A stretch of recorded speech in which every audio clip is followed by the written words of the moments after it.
Hey, welcome back. This is episode 2 of the Stay the Fuck at Home Film Society.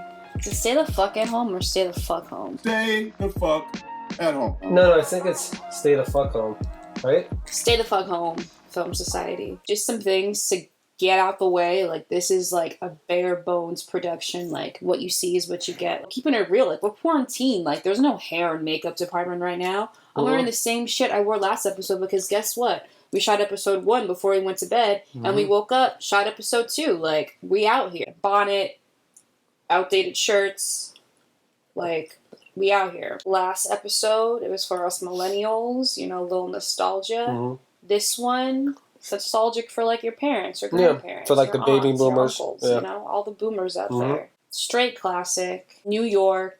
All my white girls out there. Y'all love this film. Every white girl who ever went to college, you have a poster pertaining to this film. Word, I know a couple. I know most of them. So this goes out to you. All right, so we watched Breakfast at Tiffany's. Won't you join me?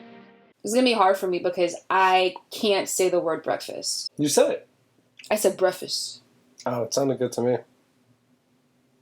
Thanks. So we watched Breakfast at Tiffany's. A lot of my, like, you know, white college girls preconceived notions I had about it, I had to really, like, squash. I had fabricated in my mind what the plot was going to be before I watched it. Like, I imagined, like, all right, like, Holly Golightly, like, she's, like, you know, like, this manic pixie dream girl who, like, is a little bit materialistic, and at the end, she gets, like, swept off her feet and gets, like, proposed to at Tiffany's. And, like, that's what I had, like, imagined in my head. I didn't even know what the plot was. I thought Audrey Hepburn, I thought her name was Tiffany. Yeah, I know. I mean, all I knew is that Mickey Rooney played a Japanese guy. Because apparently they had no Japanese actors back then.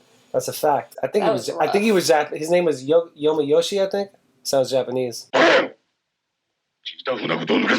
You were even like, man, like, those were, like, the good old days. Do away with this vulgar, animalistic, nigger rock and roll pop. And I was just like...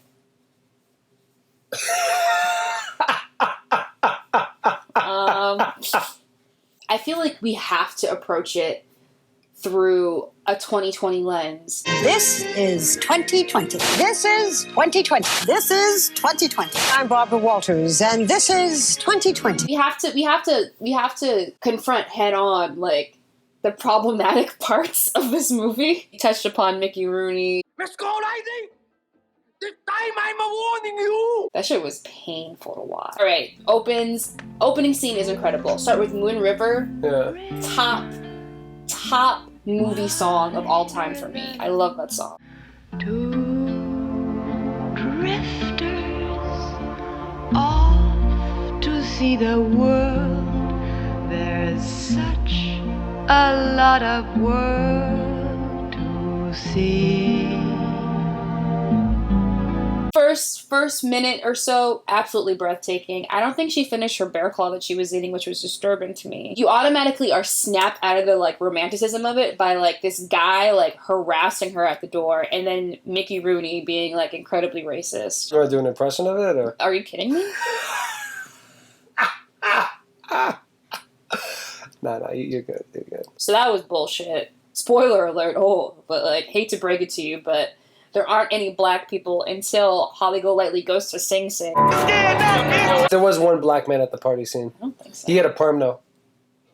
You could have blinked and missed it, though. Might have been Latino. Well, he could have been, like, Dominican or something. It was an Afro-Latino or a black man with a perm. But anyway, you're right. There was no, like, real, like... What? A film made in the 1960s? It wasn't a shock. Yeah, it wasn't a shocker. Racist?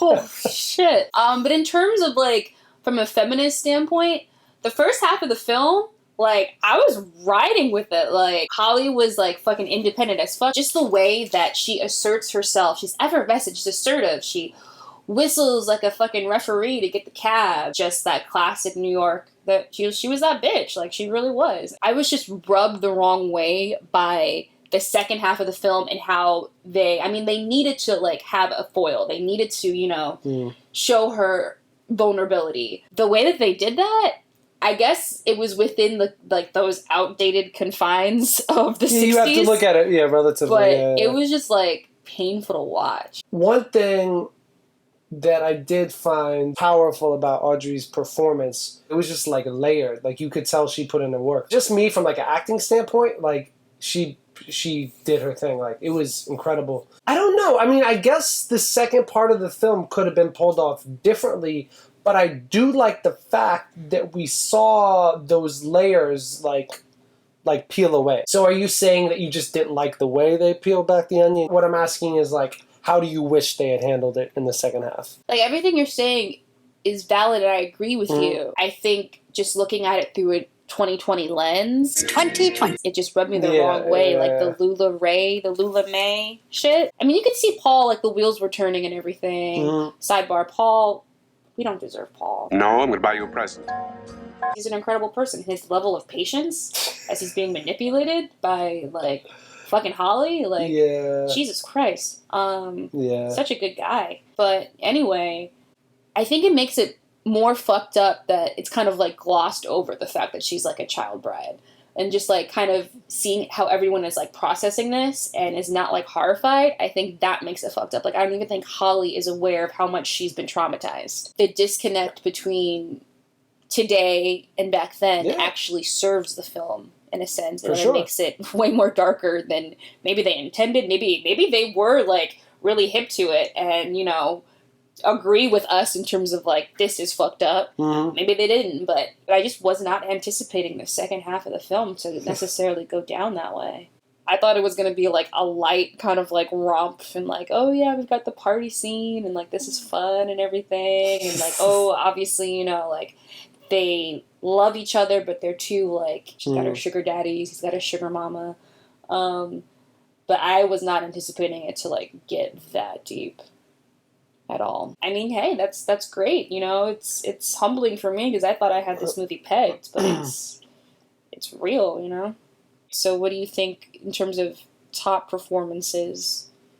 Oh, Audrey Hepburn, for sure. Audrey Hepburn, and then... George Peppard? George Peppard. Is it Peppard? Isn't it Peppard? George Peppard. Martin Balsam. OJ? Yeah, OJ, who played OJ Berman. I know him from his performance in 12 Angry Men. I mean, he's from the Bronx. Like, he's a real New Yorker. Can you dig it? And he's an amazing actor. I honestly couldn't take my eyes off Audrey the whole time. Like, because, like I said, her performance was so layered. It was so, like, you saw from the beginning that there was something under everything. There was nothing superficial about that performance. And this is a woman who started out as a model and then came into acting with, I don't even know what training she had. In terms of, like, just doing her homework and, like, really, like, inhabiting and living that role, she did it. Like, and if she didn't, she fooled me. What about you? Performance-wise. I mean, I second everything you just said about Audrey Hepburn, but I want to give a shout out to Patricia Neal. Yeah, she was great. She was great. I do believe love has found Andy Hardy. Another just assertive woman who utilized her voice so deliciously, and her writing that check after, you know, she breaks up. She's like, here's Paul. a G, boom. And then apparently Fred Flintstone plays Sally, so that's cool. Sally Tomato. Could there be a remake of this? Could there be like a reimagining of this? Yeah, I almost wouldn't want it though. I mean, they'll probably do it, and they'll probably put it on Broadway too, and make it into a musical. I'd be good if they never did a remake of Breakfast at Tiffany's, you know? I argue that they, in a sense, already have. What? She's got to have it. My experiences, I found two types of men. The decent ones and the dogs. I would love to sit down with Spike and be like, yo, was this one of your influences? He might have, because he's a cinephile. When I watch She's Gotta Have It, I don't think I'm watching Breakfast at Tiffany's, but I see what you mean. Like, that's... Maybe, I'm sure he stole, like, a bunch of things, you know, from different movies for that. And that, it could very well be. I do want to talk a little sidebar about the cat. What's the name of the cat? The name of the cat was Cat. Ginger Cat. Like, Ginger Cat. That's a top-notch cat. She kicks the cat out of the cab, and she's like, get the fuck out of here. And then George Peppard gets out the cab, and he's just like, I love you, but, you know, whatever. This is how ill George Peppard is, or how ill Paul is. He goes to go rescue the cat, and then she runs out the cab. Did you find the cat? And then they kiss in the rain, like the magical Hollywood ending, but the cat is just mushed in. He was loving it. I love it, yeah. At that point in the film, when Holly kicks out the cat, I was done with her. Like, I was so done. I was like, all right, first of all, you're dragging Paul along. Such a good guy. Like, he fucking gets arrested for you. Like, he does all this stuff for you. He's there with you, like, he never bitches. Yeah. You're gonna run away from him? Think about all the movies with male leads where the girls put up with all the bullshit, right? For sure. And that's what makes this film, like, so revolutionary from, like, a white feminist, like, standpoint. Holly is really that bitch. And I know I, like, based on my preconceived notions, I was like, oh, she's a manic pixie dream girl. But she's not, because she's not used as a device to further the man's narrative. She is the main event. She's the one calling the shots and manipulating everyone around her. Yeah. So, like, from that standpoint, revolutionary. It's like a wet dream for, like, housewives at that time. Like, I understand, like, why, you know, she's idolized by, like, so many white women. You know, like, I get it now. I love movies that showcase New York well. It looked cleaner back then. I don't know when New York started to get really dirty. Maybe it was like the 70s, yeah. Because like if you look at movies like before the 70s in New York, you're like, oh, it's kind of clean. And then like something happened in the 70s where people were like, now we're throwing our trash out the window. At a certain point, people were just like, fuck it. The party scene was great. Oh, top scene. Yeah. Loved it.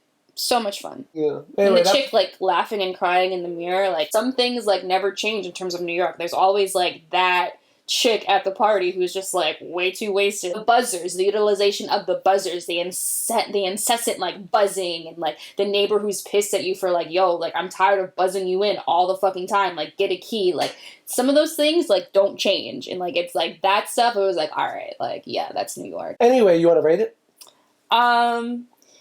Yes, I will give Breakfast at Tiffany's 4 toilet paper rolls. Damn, you stole my square. I think 4 toilet paper rolls is accurate. Because if you start giving everything a 5, then, you know, but, I mean, 4 is still excellent.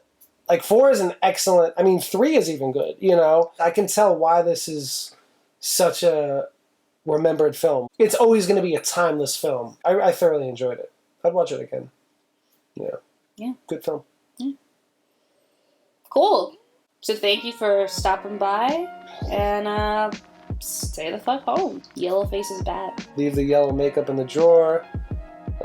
Leave the false teeth in the drawer unless you're an old person and you need them. And stay the fuck at home, guys. Oh, stay the fuck home. I mean, stay the fuck home. All right. Catch you next time. Bye.